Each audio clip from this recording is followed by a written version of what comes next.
اب یہاں پہ اختلاف ہے کہ یہ تیسرا مقام کون سا ہے۔ زیادہ تر علماء نے لکھا ہے کہ جبریل امین نے کہا کہ یہ طور سینا ہے، وہ پہاڑ کے جس پر حضرت موسیٰ علیہ السلام اللہ سے کلام کیا کرتے تھے اور جو اللہ تعالیٰ کی تجلی سے راکھ بن گیا تھا۔ اور دوسری روایت ہے کہ جبرائیل علیہ السلام نے تیسرے مرحلے میں وہ کنواں دکھایا جس کے قریب ایک درخت کے نیچے بیٹھ کے حضرت موسیٰ علیہ السلام نے حضرت شعیب علیہ السلام کی بیٹیوں سے بات کی تھی اور ان کے جانوروں کو پانی پلایا تھا۔ بہرحال یا کنواں دکھایا یا پہاڑ دکھایا، نشانی حضرت موسیٰ علیہ السلام ہی کی تھی۔ پیغمبر اسلام نے کہا کہ روکو، میں یہاں بھی نماز پڑھوں گا، اور وہاں 2 رکعت نماز پڑھی۔ براق آگے بڑھا تو ایک ایسا واقعہ پیش آیا جس کے بارے میں 2 روایتیں ہیں۔ ایک روایت یہ ہے کہ یہ معراج کے سفر میں جاتے وقت پیش آیا، اور ایک ہے کہ نہیں، واپسی پہ پیش آیا۔ تو ہم دونوں دفعہ اس کو بیان کریں گے کیونکہ یہ واقعہ آخر میں ایک دلیل بھی بنتا ہے معراج کی سچائی کی۔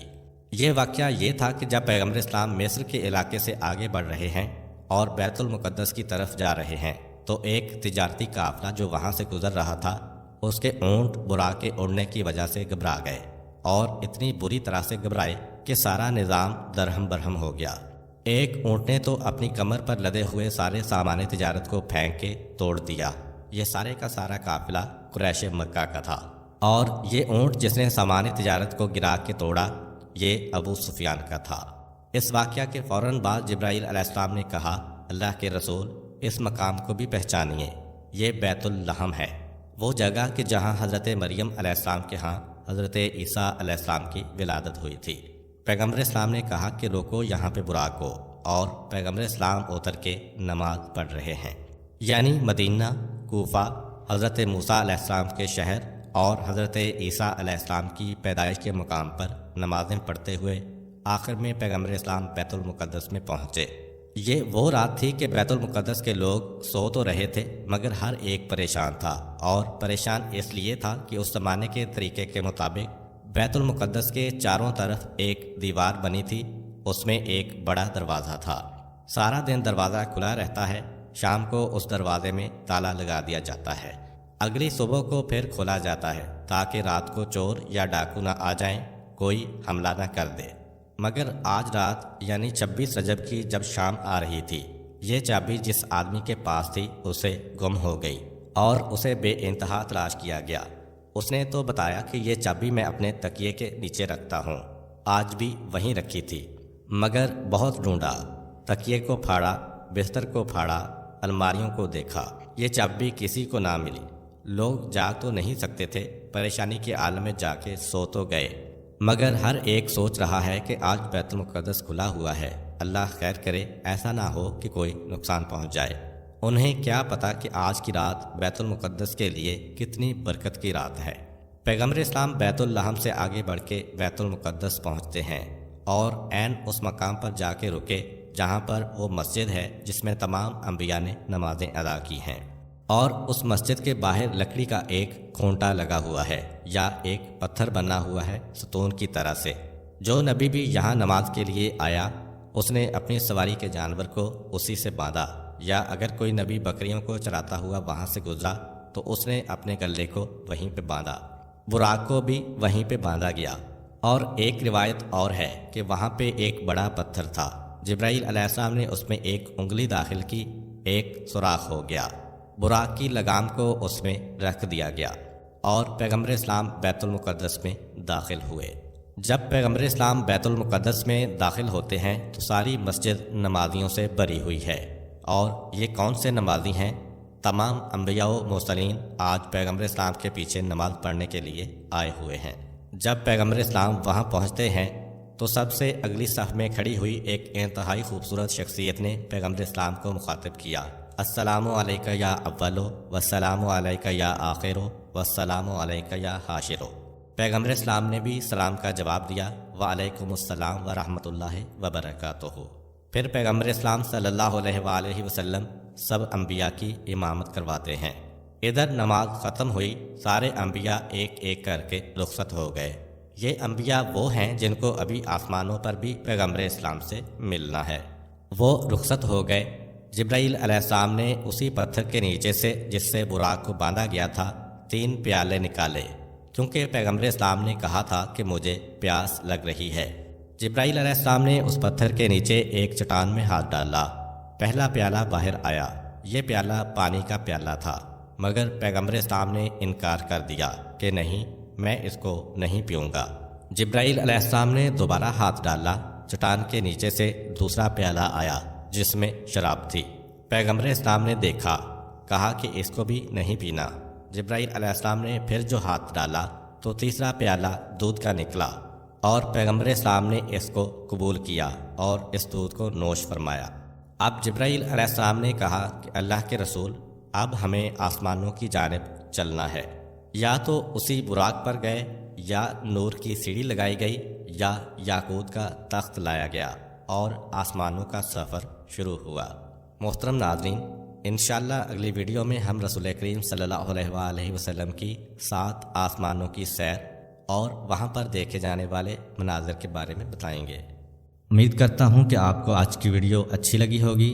اگر آپ کو ہماری ویڈیو اچھی لگی ہے تو ویڈیو کو لائک کریں، اور مزید اس طرح کی ویڈیوز دیکھنے کے لیے ہمارا چینل سبسکرائب کر لیں۔ ملتے ہیں نیکسٹ ویڈیو میں۔